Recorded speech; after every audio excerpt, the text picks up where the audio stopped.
This is your girl Yannick Taylor, aka Priestess, hostess of Conversations with the Priestess. Here's a preview of what you may hear on Conversations with the Priestess. We weren't meant for monogamy, let's be honest. Like, we have needs, let's be real. And communicating that, what you want, what you don't want, what sets up. Now, this drink is brown because I learned something. Since I'm older, I can't do brown liquor anymore. Also, I noticed since I started on hormone replacement therapy, HRT, in 2015, me and certain liquors don't mix well.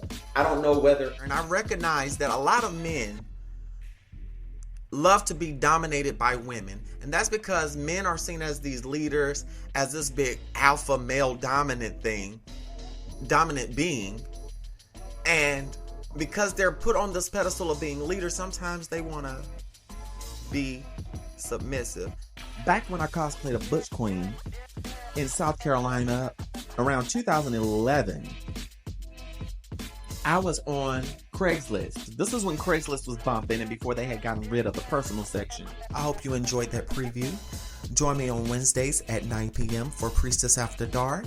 Full video versions of the podcast can be found on patreon.com/CWT Priestess, and join me on Fridays at noon for our regular Friday post. Live, love, and be free. Smooches. Available on Spotify, Apple Podcasts, YouTube, anywhere you download and stream podcasts. What's up, my royal priesthood? Let's talk non-monogamy.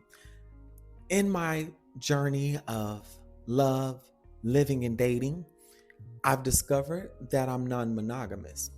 Now, non-monogamy is an umbrella term that describes various types of non-monogamy, such as poly, open relationships, monogama-ish, stuff like that. However, I want to talk about non-monogamy from a Black trans perspective, and I want to give y'all some insight. So this is officially Priestess After Dark.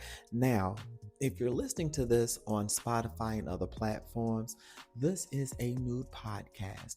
If you want to watch this full video, go ahead and go on over to my Patreon and subscribe to the $10.99 package. This video will be there. The audio will be available on YouTube, Spotify, and everywhere where you download and or stream podcasts. So let's talk monogamy. Hit that subscribe, follow button. Leave me a review, comment, subscribe. Do all of that jazz. Let's jump into it.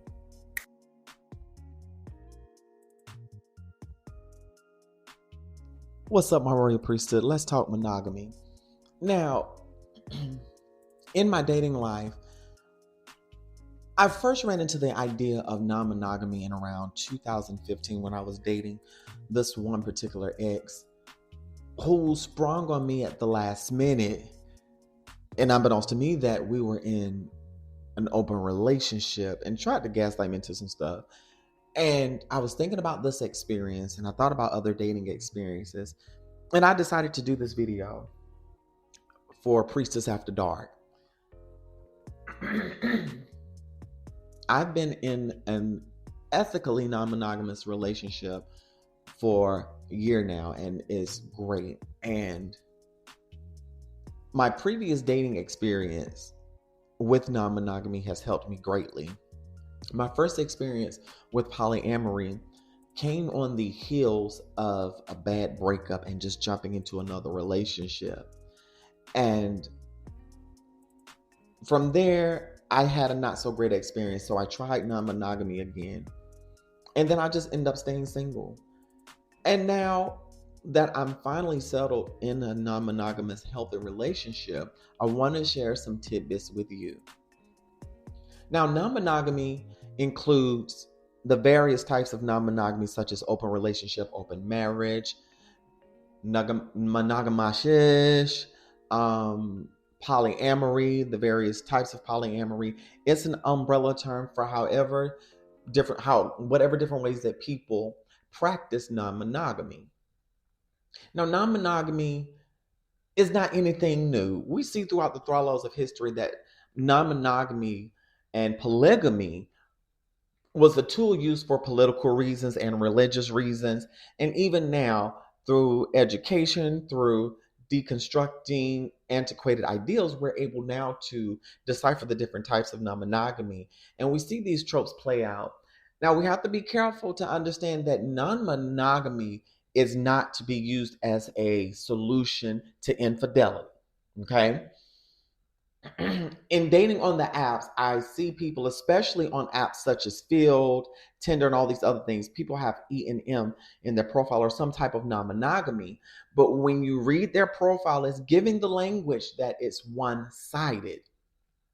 And 9 times out of 10, these people are using non-monogamy as a way to basically coax people into cheating with them, trick people into cheating with them on their spouse.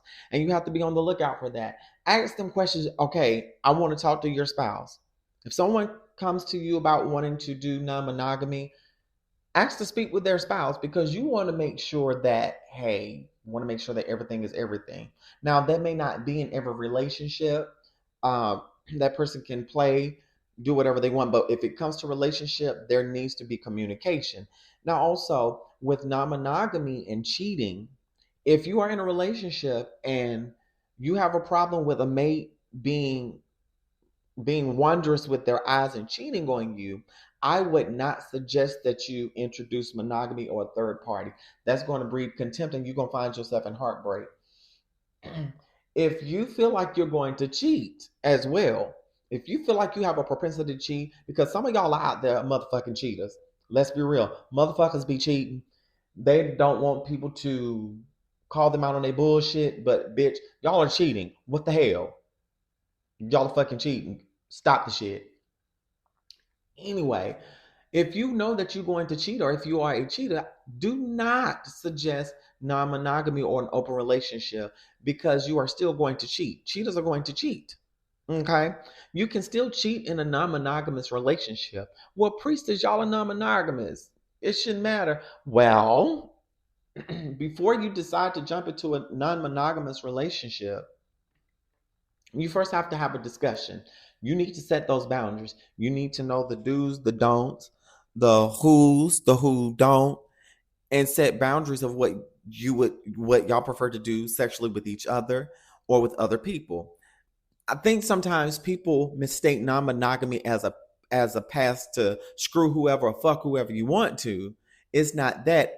It's about appeasing yourself, because let's be honest, we weren't meant for monogamy. Let's be honest. Like, we have needs. Let's be real. And communicating that, what you want, what you don't want, what sets up the parameters, will help the non-monogamous relationship go far. Now, how you cheat in a non-monogamous relationship is when you break any of the agreements within that contract.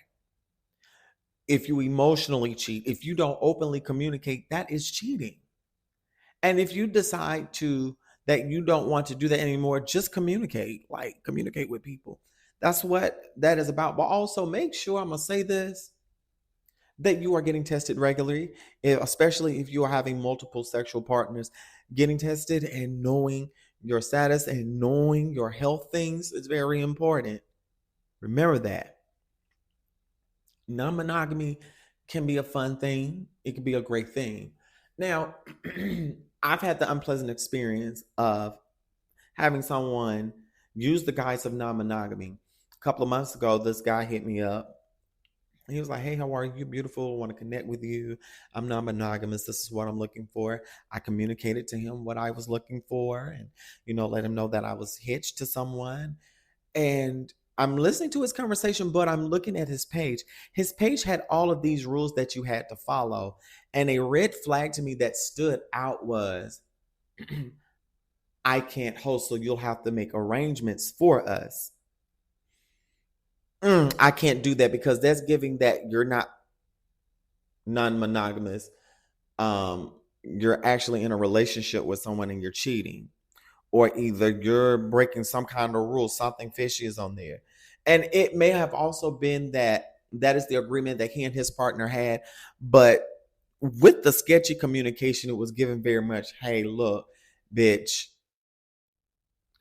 I'm cheating on here and I'm going to drag you through the mud. Never that. But also, I've had people come to me and ask me to be a third in their relationship, or wanted to bring non-monogamy in because their partner was no longer attracted to them due to physical changes and life transitions. And I would not get into a situation like that, because when you decide to insert yourself as a third party in a troubled situation, an already volatile situation, you're setting yourself up for blowback. You're setting yourself up to be the scapegoat for everyone else's issues instead of them holding themselves accountable. So you have to be mindful of situations like that in non-monogamy.